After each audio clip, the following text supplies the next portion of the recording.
Yeah. And that you deserve. Well, thank you. Yeah. I do think on this album, Melidoso, it drops on New Year's. So from the time of this recording, it'll be dropped by the time this video's out. Yeah. So for anybody looking for it, it's Melidoso 3-bet, 3BET on all platforms.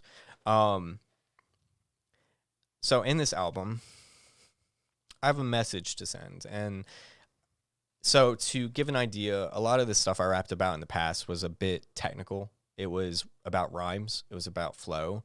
And I didn't have a lot to say at the time. Like, I didn't know how to say it. But once I came around to this album and working on it, probably about March of last year is when I released Curses, my second album. And I started to find a voice for the things that were deep inside of me. And I had a particularly interesting approach to writing music. In fact, I've taken a lot of heat for it, which is when I'm writing, I don't know what I'm writing yet. And in my mind, I'm just trying to make things rhyme because that's where I started. I was just like hat, cat, bat, except with more complicated words, obviously. But the point being, what I found was as I tried to do that, my subconscious filled in the space. And I realized I had a lot to say. And this album, from top to bottom, every song has a message, aside from there's one song on it that was a bit experimental, has no hook. It tells a short story. And it's got a twist at the end for anybody who wants to check it out. It's a really cool song, in my opinion. I enjoyed making it. It was a thrill. But aside from that song, every song has a message. And then the album is a message in itself. It goes from I open up the song up, and the opening line is basically I rap about what's on my mind, you see. Different thing from moment to moment, unfocused at times, but I entirely own it.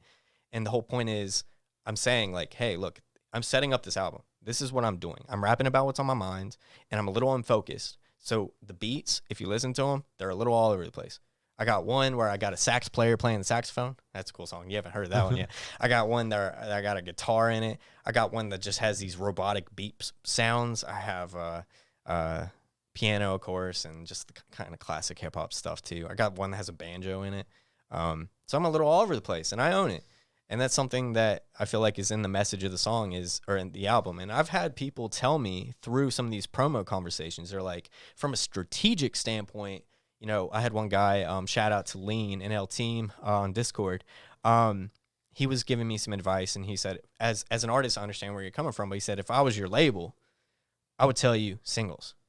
Release 3 or 4 singles over the course of a couple months. And then as a teaser to dropping the album. And I gave this a lot of thought. I had the conversation with him. He completely understood where I was coming from an artist standpoint, because he was a creative too. He's a producer. He's been a producer for a long time.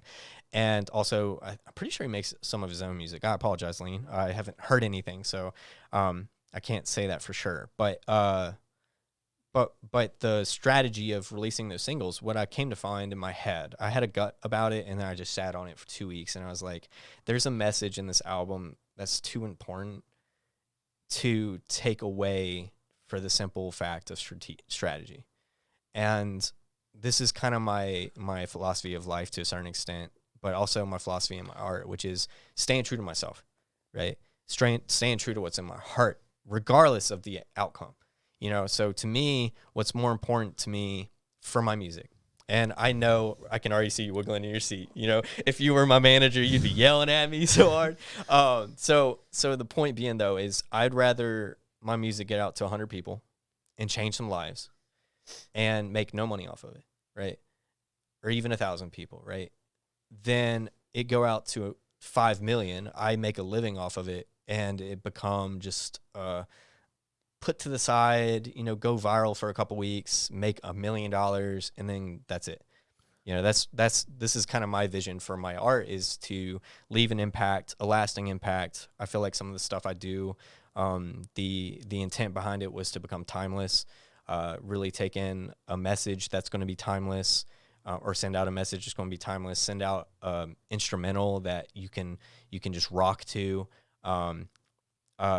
In the sense, for example, one of the things I approach with my music when I make beats is if I can't listen to my own beat with no lyrics for 3.5, 4 minutes, I don't use it.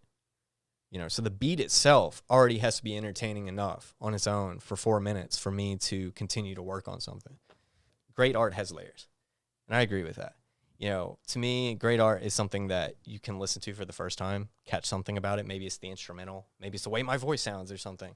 And then next time you listen to it, you catch something about what I say and you connect with that. And then you listen to it again and you catch something else I say and you connect with that. And then you realize, oh shit, he's got a double entendre in here or triple entendre. I mean, that's what's fun about rap is you can throw all these wordplay and stuff. For anybody wondering how I got into the rap game, for anybody that knows me from high school and thinking, how the hell did this guy end up a rapper? The reason why is because rap gives a medium for two things. You can say things in rap you can't say in other mediums of music, right? You can't make fun of rap itself. Like, you can't make fun of rockers while rocking. It just doesn't work. Yeah, I don't think anybody's ever. I don't think there's been a diss track on a country song. No, or a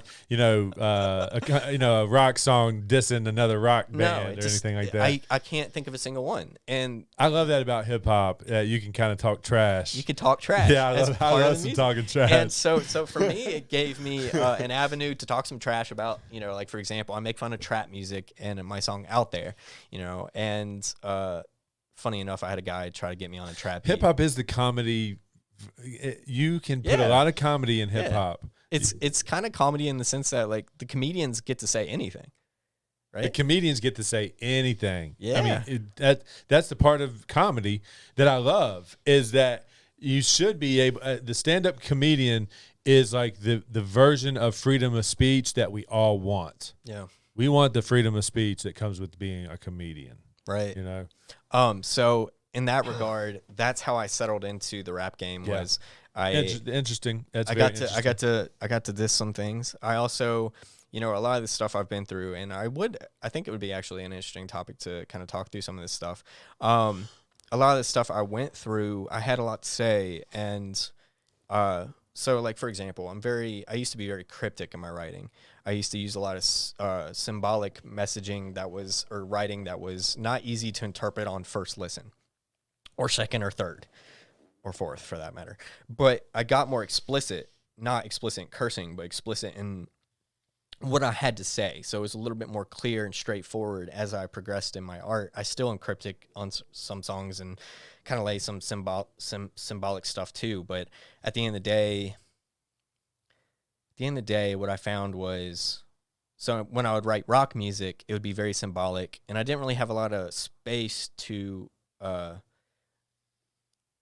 elaborate on it, right? You think of a rock song, you think of lyrics, you have this many. On any one of my rap songs, it's this. Right. So I get to be symbolic and then dive into it and explain why I use that symbology. It's probably the most creative genre of music as far lyrically, for sure. Yeah, and the freedoms that it gives you to talk about certain different things. Yeah, for sure. In certain different ways. Yeah.